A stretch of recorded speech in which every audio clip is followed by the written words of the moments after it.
Or my mic is not on. Okay, hi everyone. I don't know why I always forget to turn that on, but here we are. I even had it on so I could hear it, and I just was listening to myself instead of making sure my volume was working. So hey AJ, thanks for watching. Hopefully y'all didn't all leave because I've got a lot of great information to talk about. So that was all my fault. No one else to blame but myself. So anyway, we've got a lot of information about drought, rain, what we've seen, where we're at, what we are headed toward.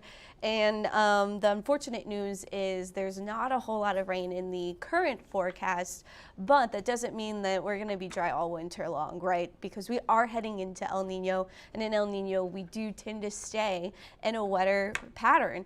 And we are very much under the influence of El Nino right now with the cloudy skies that we've been dealing with lately and that southwest flow, that jet stream pumping in. However, that's not all we need to get rain in the area. And so anyway, we'll start now with the drought monitor. So thank you everybody for watching. Drought monitor is really not that bad. This is going to be updated on Thursday, however, but the current drought monitor, of course, has us out of drought through Nueces County. We're dry in places to the north and then moderate in areas close to Refugio and Beeville. So that's what we're looking at for a drought monitor. Basically what this is saying is our soils are in good shape. The soil is saturated for what we expect this time of year, but what's not saturated or what is low on levels is our reservoirs. And so unfortunately that watershed hasn't been picking up a lot of rainfall. It is at least not under some of the worst drought. If we zoom in a little bit, and you can kind of tell the watershed is highlighted in yellow, but underneath the word watershed, that is where we've got some dry conditions. And then we do go up to severe drought closer to San Antonio, then San Antonio, Austin, the hill country under extreme drought.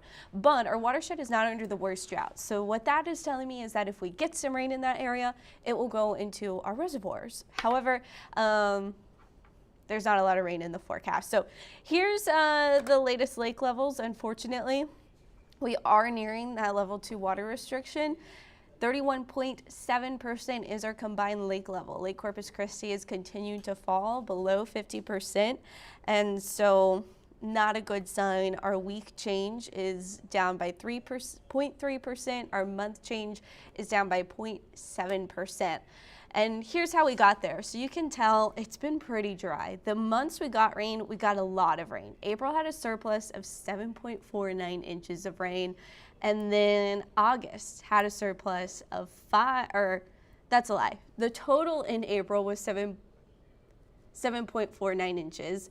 The surplus was 5.45. August had a total of 5.04 inches. The surplus for an average year was 2.29 inches. And last month, November, we had a surplus of 2.7 inches, and we recorded 4.10 inches in the month of November. So overall, not horrible, but not great. One of the things that got us out of the drought we were headed into during the summer was Tropical Storm Harold. Harold made landfall, of course, back on August 22nd, and with it, it brought, let's see, over 6 inches of rain between Calallen and Orange Grove. It was the 8th driest summer before Harold and the 67th after Harold. So a big improvement there, thanks to all the rainfall we saw from Harold, but that was only one day, and we need to keep getting some rain, not just this abundance in one day. So for now, this is where we're standing for the month of, that should say December, not November. We are behind by 0.14. We've only picked up 0.08 of an inch, but it's only December 5th, right? So November was above normal, and let's see, let's go back.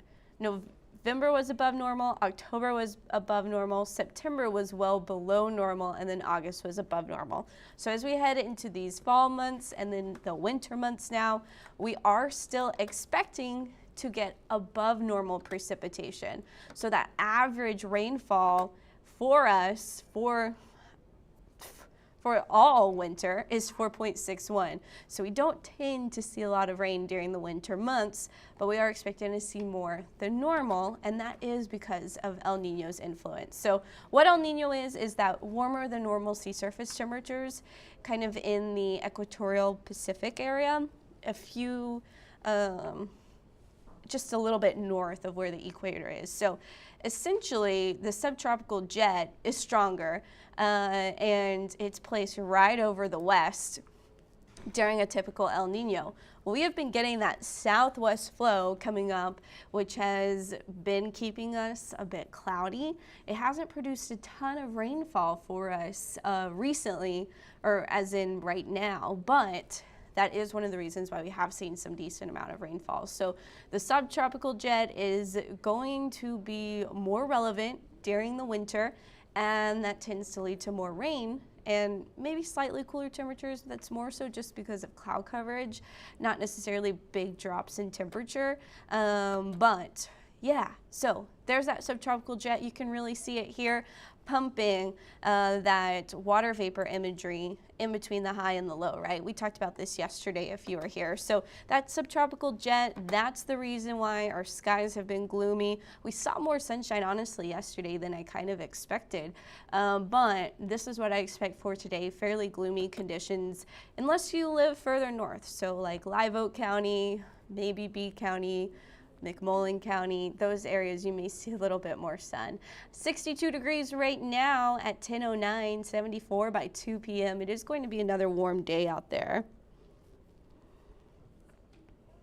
Yeah, that's exactly what I was saying, Zach. A lot more rain in January. So here's a look at our rainfall accumulation for this week through Saturday. It's not looking good for us. Not looking good for us at all when it comes to rain. East Texas is going to be the target of not only rain but severe weather. We talked about that in depth yesterday as well. You see the high pressure growing on Wednesday. There's actually going to be a weak kind of backdoor cold front that's going to move through also. What that means is our temperatures are going to be a little cooler tomorrow and will be a little drier.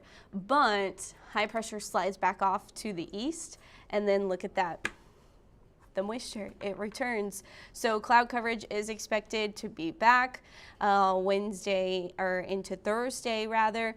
Friday, a chance for a spotty shower as our moisture is going up ahead of the front, but then the front moves in, more forcing over East Texas where we expect stormy weather. A few storms may even be severe, and then that front slides through and we dry conditions out and we are cooler. How much cooler, you might ask? Well, in your 7-day forecast, we're gonna see the temperature around 80 before the front on Saturday, which may actually be a lunchtime temperature. So if that front were to stall and not move through very quickly, we could get even warmer, but right now it's looking like at least through noon we're going to be nearing 80 degrees. The front slides in during the afternoon, and then we're much cooler on your Sunday. So for now, very mild, boring, that's what I'm going to call it, weather for you Tuesday, Wednesday, Thursday. We do turn muggy on Friday.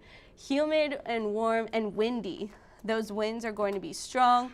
They're sustained out of the west-northwest, northwest as soon as the front moves through, 15 to 25 miles per hour. Those gusts could be 35 to 40 miles per hour. So the brown line, that's a dry line. And so sometimes storms can fire up along the dry line. It can have an influence on temperatures where you have your humid air and then your dry line air. But honestly, it really isn't worth drawing on this one because it's not going to play a big role in the temperature change or in storms developing here in the coastal bend at least. So that's what it is. It's showing where the dew point is different. And sometimes that doesn't butt all the way up to the cold front because of where we sit with the Gulf of Mexico. So that drier air is coming off the mountains, whether that's the drier air coming off the Sierra Madres into Mexico or the Rocky Mountains to our north. That's what kind of develops that dry line, Zach. So anyway, that's all I have. We'll go back to the 7-day and end it there. This is a quick one. Post any questions you have for the upcoming days and I'll try to answer them. And until then, we'll see ya next time.